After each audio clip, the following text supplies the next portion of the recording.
Jenkins as part of the ongoing investigation into the mismanagement of evidence by the Los Angeles County Crime Lab from 2001 to 2005.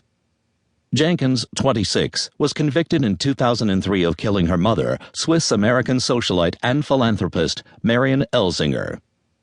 Jenkins made her first public appearance in 10 years when she was escorted into this morning's proceedings in Sacramento. Reporters were barred from the hearing. Jenkins is scheduled to be released later today. When her lawyer, Noah Washington, was asked outside the courthouse about Jenkins' plans for the future, he offered no comment. Chapter 1. As soon as they processed my release, Noah and I hit the ground running. A change of clothes, a wig, an inconspicuous sedan. We doubled back once, twice, then drove south when we were headed east. In San Francisco, we had a girl who looked like me board a plane to Hawaii. Oh, I thought I was so clever, but you probably already know that I'm not. I mean, come on, you didn't really think I was just going to disappear, did you? That I would skulk off and live in the shadows? That maybe I would find a distant island, a plastic surgeon, a white ceramic half mask, and a Punjab lasso. Get real. But I never meant for it to come to this. There's attention, and then there's attention.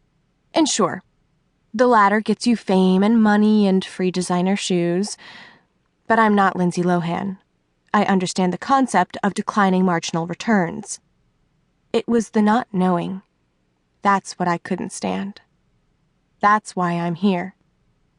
Did you know that the more you remember, the more you expand your perception of personal time? No, really, there's studies and shit. Even though we can't outrun death, if we muscle up our memories, the race at least will seem a little longer.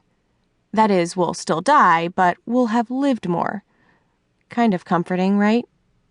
Unless, of course, you're me. Imagine how it would feel if, out of the blue, someone were to hand you a gold medal and tell you it was yours. Oh my God, you'd think, I am so super awesome, I won the Olympics. But wait, what did I win? When did I win it? When did I train? Shouldn't my biceps be full on Madonna? How could I possibly forget the defining moment of my life? And what does it mean that I did?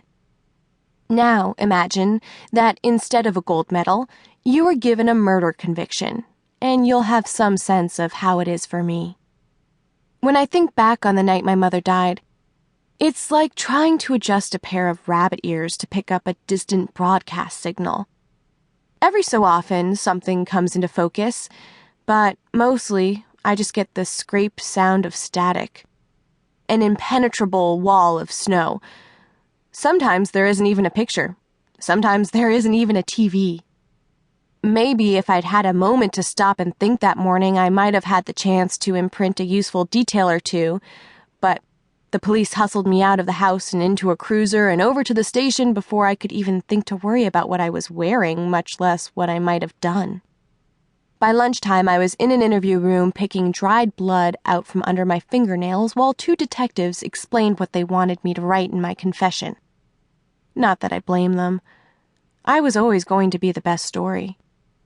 Next was the trial, which didn't have anything to do with what I knew, but rather with what other people had decided I knew, and soon enough I lost the ability to tell the difference between them.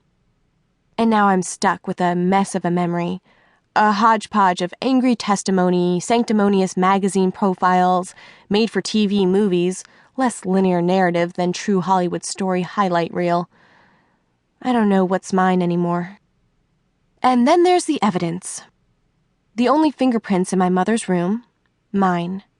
The only DNA under my mother's nails, probably mine.